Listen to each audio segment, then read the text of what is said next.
Ndabaramukije mwese abakunzi ba Holiness Philadelphia, ndabaramukije aho muherereye. Amahoro y'Imana abane namwe. Uyu munsi twasoma mu gitabo ca kabiri c'Abikorinto igice 7 ku murongo wa mbere. Dusenge. Uwera Mana nyene icyubahiro, ndagushima ukuntu data wa twese unyemereye kandi kwicara imbere ya kamera. Icyubahiro ni cyawe Mwami Yesu. Ndakweretse abantu bose bagiye kumva ubutumwa bwiza, ubagire neza Mwami, ubahe imitima imenetse kugira ngo ijambo ryawe rije muri bo hanyuma ribahindure uro witeka. Data wa twese mu ijuru, ndakwinginze ugende ubavomemwo biriya birohe banyoye Data wa twese, hanyuma ubashiremwo amazi meza muri bo Yesu Kristo. Biriya birohe byabagwaje ubuntu zenye utuyoka, maze ibyo birohe bituma bonda mu mwuka. Ndakwinginze Data wa twese, ibyo birohe ubidahe ubishire kure yabo. Haleluya. Maze ubagaburire, haleluya, umutsima w'ubugingo, maze bongere kandi gutotara muri bo. Urakoze Mwami Yesu. Ndirukanye imyuka yose mibi yatuma batumva ijambo ryawe.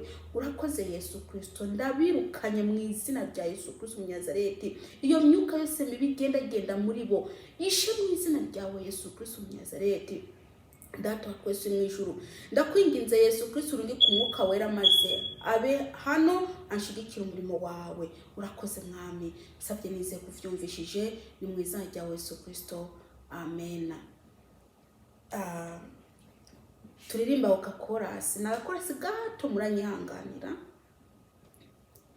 Twende ni paradiso, twende ni paradiso, twende ni paradiso, kwenye mji wa raha. Twende ni paradiso, twende ni paradiso, twende ni paradiso, kwenye mji wa raha, kwenye mji wa raha. Mwene data ndiko ndahamagara. Iyi ndirimbo irimo irahamagara abantu bashaka kugenda muri paradiso, mu mujyi w'umunezero. Mwene data, kuja mu ijuru ntagaraga hato rwose. Kuja mu ijuru ntagara gufata umugozi ngo tukuburure. Oya. Na Yesu Kristo yaravuze ubutumwa bwiza. Bamwe barabyemeye, abandi barabyanga. Yamara ndakubwiza ukuri, wewe urimo uranga gufata umwanzuro, umuriro urakurindiriye, umuriro uzagutwika. Abanze kumva bose bazatwikwa n'umuriro. Mwene data muranyumviriza, ntubona ibyo byaha ibyo wakunze gukora ukabirutisha ijuru? Ndakubwiza ukuri kuzarira, nta numwe azaza kuguhoza. Turababwira ubutumwa bwiza, muvyemera muvyemere, muvyanga muvyange. Ibyo nakazi kawe. Icyo dukora twebwe ni ukubabwira ubutumwa bwiza, kubaburira.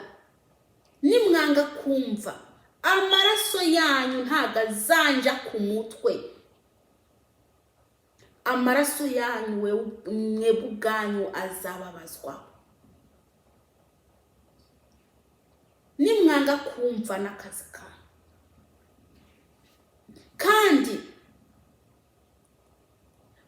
data, rino juru turimo turababwira ririho n'ikuzimu hariho. Dusome ijambo ry'Imana, igitabo cya 2 cy'Abikorinto, igice 7 ku murongo wa 1. Dusome mu izina rya Yesu. Nuko bakundwa, ko dufise ibyo byasezeranywe, twiyuhagire ubuhumane bwose bw'umubiri n'ubw'umutima, kuba abera, tugushikishe kubaha Imana. Yesu nashimwe. Twiyuhagire ubuhumane bwose bw'umubiri n'ubw'umutima. Twiyuhagire ubuhumane bwose, umviriza, bwose bw'umubiri n'ubw'umutima. Haleluya. Twiyuhagire ubuhumane bwose, umviriza, bwose bw'umubiri n'ubw'umutima. Mwene data, sinzi kano magambo urimo urayumva, sinzi kuwa yasobanukiwe. Ubuhumane bw'umubiri, ubuhumane bw'umubiri ni ibintu muri ko murashira ku mibiri yanyu. Ubuhumane bw'umubiri ni ibyo bintu by'amaherena, ibyo bigirwamana muri ko murashira ku mubiri, ibigirwamana by'ibinyamahanga mwagiye kuvana hanze mukabyishirako. Ibyo nibyo bihumane bw'umubiri. Ayo marangi ari ku nzara, ibyo byose ni bihumane by'umubiri. Haleluya. Izo ngoyi muri ko murakatagura, ibyo byose ni bihumane. Ibyo bintu mwambara, ibyo bitsike mwambara ino mugashe ibitsike umengo ni bidorobindi, ibyo byose ni bihumane by'umubiri. Ni bihumane, ni bigirwamana mugenda kuzana mu banyamahanga, mu mahanga, mvuge mu mahanga, mu banyamahanga, mukabikurura mugaca mubyishira ko mwe buganyu. Ibyo byose ni bigirwamana by'ibinyamahanga muba mwishize ko. Bishatse kuvuga ko ari ibintu bihumanye, ni bihumane. Iyo byishize ko umubiri wawe ubuhumanye, mwene data, izo tatu mwishira ko ni bihumane biri ku mubiri wawe. Iyo miromba mutobora mugashaka amaherena, ibyo byose ni bihumane biri ku mubiri, ni bigirwamana by'ibinyamahanga mwazanye mukishirako. Utwo tumini muri ko muragenda mwambara, ubwo bwose ni ibintu bihumanye mwishize ku mibiri yanyu, byahumanije umubiri. Yesu natugirire neza. Haleluya. Iyo myenda yerekana amabere yanyu akagenda ari hanze, ibyo byose ni ibintu mwishira ko bihumanya umubiri wanyu, kubera ko nta mukristo by'ukuri, umukristo by'ukuri ashaka kuja mu ijuru ntago yambara uko, ntiyambara uko, ntago yigira uko.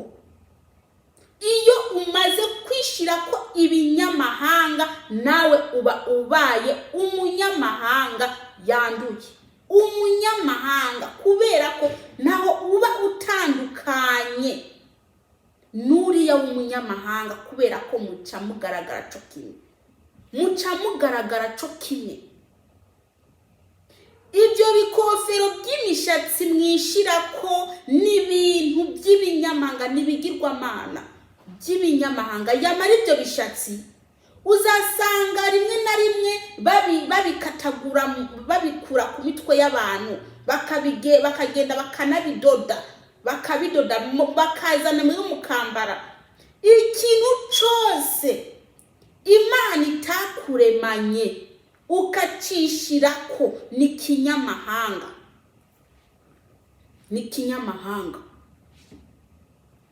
Iminwa iyo ayo marangi mwishira ku minwa, ayo menyo mugenda mukagira mugakata ngo mushaka ngiki osinzi ukuntu babivuga ni ayo mabuno mugenda mukagura ibintu by'ibintu mugashira ko mukambara amabuno atarayanyu. Ibyo byose nibinyamahanga mwishirako rwose. Nta bakristo bakwiye gukora ibyo, nta bakristo bakwiye gukora ibyo. Mwene data mu Kristo, ndakubwiza ukuri, nimba uzi ko ku nzara zawe hari kwirangi, nimba uzi ko ku nzara zawe wambaye ibi byara bitari ibyawe, nimba udashaka kubikuraho, shaka ube uri umuhanuzi, ibyo birakureba. Shaka ube uri pasiteri, ibyo biragusha. Shaka ube uri representa rwose, ibyo biragusha. Shaka ube uri umunyamasengesho, usenga 6 ku munsi, wambaye isheni mwizosi, ukambara iherena ku gutwi, ukambara ama makeup mu maso. Ndakubwiza ukuri, ijuru riri kure yawe. Mukunda kwitwaza ngo pasiteri wanje ngaho nsengera, ngo ntabwo ibyo babitubwira ngo barabyemerewe.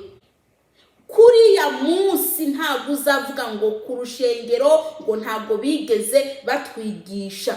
Yamara warigeze kumva inyigisho z'ukuri ahandi hantu, warazumvirije mu magurupe yo ku WhatsApp, murumviriza inyigisho zibabwiza ukuri. Ariko mwebwe uko muriko murabikora, muriko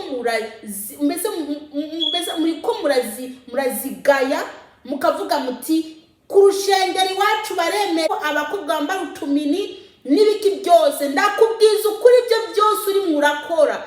Yewe pasiteri, uwo pasiteri uri kurishimikiza ntago azaza kukuvugira kuri wa munsi. Ikindi, abo ngabo bari kubaragufasha kwambara ibyo bintu bakanakubwira ngo gura ibi ngo ngo mbese ngo birakubereye, abo ngabo ntago bazaza kukuvugira kuri wa munsi. Mwene data, ushatse wakora iby'Imana imiragushakaho. Imibiri yanyu mwarayuhumanije, mwambara urusengeri mukagenda mwerekana amanu zenye mukwaha. Abandi bambara mukondauti, agashati hejuru, ijipo hasi, agakondo agacagenda kagaragara. Ugasanga bari mu mashengero baricaye. Ndakubwiza ukuri mwene data, wewe uri muranyumviriza, by'ukuri niba ushaka kuja mu ijuru, ta ibinyamahanga bikuveho. Ni wivaneho ibinyamahanga. Mwene data muranyumviriza, mwene data wambara kabana, akajipo kabanyu kagenda ukanega umutwe mu rushengero. Ndakubwiza ukuri, utubana twose abatwambara n'akazi kabo bazarimbuka. Utwo tubana n'utunyamahanga, ibyo ngibyo nibigirwamana by'ibinyamahanga. Kandi ikindi, mutwambaye muri ko murahumanya imibiri yanyu, kubera ko muca mugaragara nk'abaki nk'indaya. Mugaragara nk'indaya, ntabwo muba mukigaragara nk'abantu mbese b'Abakristo. Yesu nashimwe. Mwene data mu Kristo, naguhanura ngo by'ukuri kizwa pe, ukizwe urekane n'ibyisi, urekane n'inuzenya n'ubusambanyi, uburyarya, ububeshi, ubwibone, ibyo byose ubireke nimba ushaka kuja mu ijuru. we wa musore uri muranyumviriza, uko kwambara miregezo nuyireke bireke. Wa mugabo we, uko kwambara miregezo ni mubireke. Uko kumanura amapatro yanyu akagera ku kibuno, ndabinginze kubw'imbabazi z'Imana muzarimbuka nimutabivamo. Ndababurira nimba mudashaka kumva, ndababwiza ukuri, muzarimbuka. Haleluya. Umuntu azikari mwarambara igituta ku mutwe, yewe wa mumama we, uri murambara igituta ku mutwe, usuka igituta nubwo yaba ari umushatsi wiwawe uri ku mutwe, ugafata igituta ugasuka, ukaba uri urasuka ibituta. Ndakubwiza ukuri, shaka ubusenga karindwi ku munsi ufite ikigirwamana citwa igituta ku mutwe wawe. Yewe ijuru ushaka usezere kuri ico gituta ku mutwe wawe, umenye ko uri umugenzi ari mwaraja mu ijuru, umenye ko mbese wakiriye Yesu Kristo nk'umwami n'umukiza wawe. Muriko muravuga ngo imishatsi yanyu ngira bagora gusokoza, mugende mwoga amazi, mugende muyoze, nimwamara koza muyisokoze ikonje ikiri mw'amazi, murasokoza bikunde. Mureke kuzana urwitwazo, bene data. By'ukuri mukwiye kwiheba, mukamenya ko mugiye mu ijuru, muriko muraja mu ijuru. Mukwiye kwiheba by'ukuri, mukwiye kwiyanga mugakurikira Yesu Kristo kabisa niba mushaka kuja mu ijuru. Haleluya. Ngewe ndi hano kugira ngo ndababwiza ukuri, mwene data. Ako kaguru washize hanze, akandi nako kagashira kunyuze mu Mana, bishatse kuvuga kuri kurakorera Imana zibiri. Ndakubwiza ukuri, uragowe n'ukuri, uragowe pe. Bene data mufite amatwi abiri, nimwumve.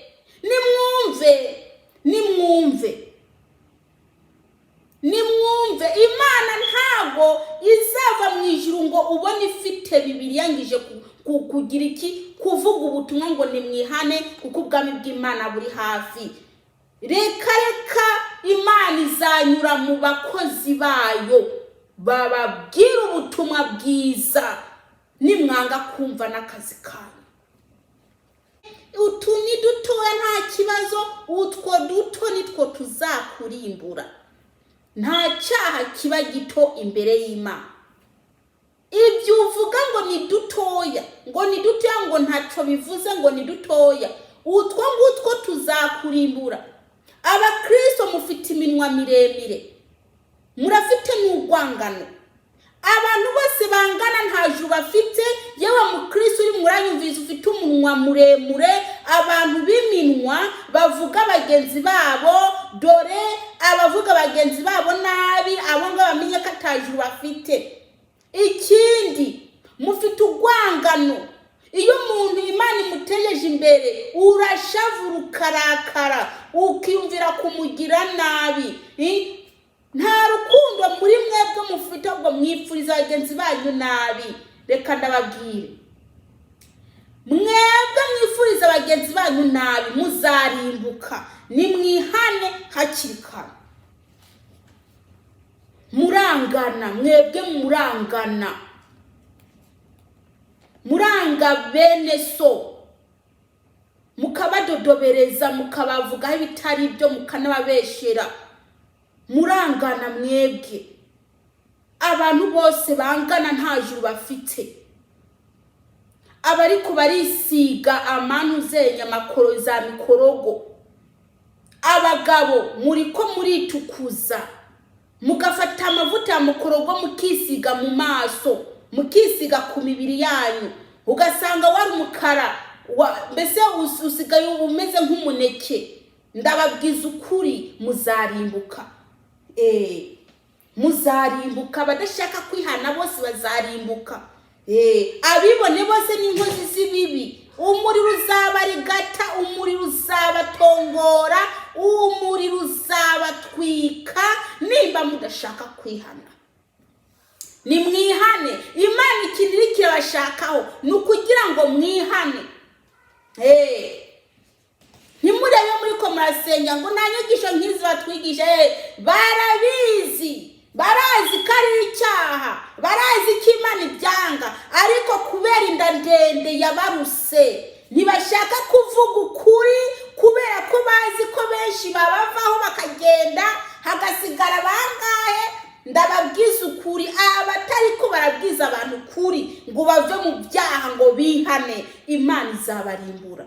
Izo nyigisho ziguma ziri mu rushengero bahumuriza, humura Imana irakwishuye, humura Imana ese Imana yakwishuye burara wikinisha, wirirwa wikinisha, ikwishuye ibiki wewe? Kuba arimo barakubesha. Ndababwiza ukuri, ni mwihane muve mu byaha. Umwami Yesu araje, aje gutwara umugeni. Dore umwami Yesu azaza nk'igisuma, azaza nk'umujura.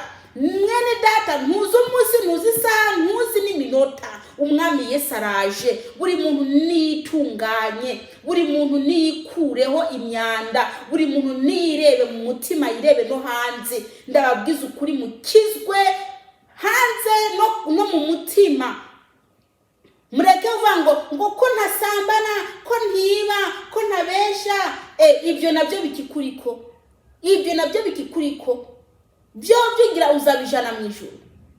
Ntabwo uzabijana na mu ijuru. Ndakubwiza ukuri, uko n'ukuri, ndakubwiza ukuri, uko n'ukuri. Ibyo ngibyo wishira ko bipfuye bigirwamana, emwe niba mudashaka kubita muzarimbuka. Dusenge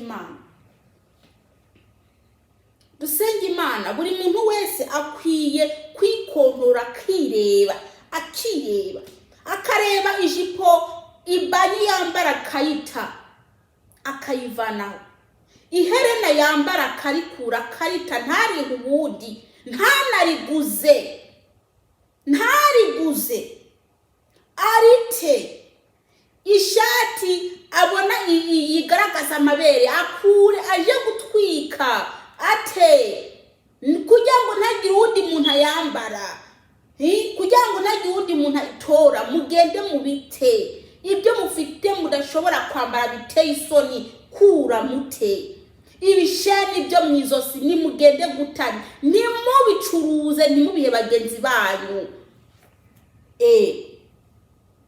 Erega kuja mu ijuru ntago ari umufyinato, si ugufyinata. Ukwiye kuba siriyesi, ukamenya ko Imana itemera umuntu yiyandurishije iby'isi. Umuntu yiyandurishije iby'isi Imana ntimwemera, keretse abiretse agatandukana nabyo. Ni Imana imwemera. Imana irera, mu ijuru harera, hazajayo abera. Niba wowe uvuga ngo uzikuraja mu ijuru warigize uko uninde azakwakira. Iyo Imana yemera bigira uko, abisiga n'ibiki iba yarabaremye uko nguko. Mukavuka mwambaye amaherena, mukavuka mushize mufite inzara nk'izintuzenye.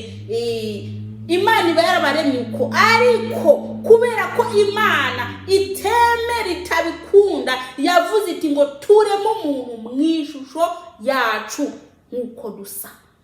Tureme umuntu mu ishusho yacu.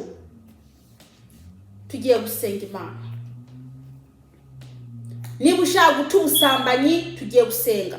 Niba ushaka guta uburyarya, tugiye gusenga. Ukwikinisha za karesi, mbese gukunda ibikoko, matungo, mbese ubikora, tugiye gusenga bite. Haleluya. Nongeye subiremo, uwambara kamini, uwambara ibisheni, uwambara amaherena, uwambara amnuzenye yerekana amabere, ushaka kubitata. Ijuru ni iry'abera. Ijuru ni iry'abera mwene data, ijuru ni iry'abera.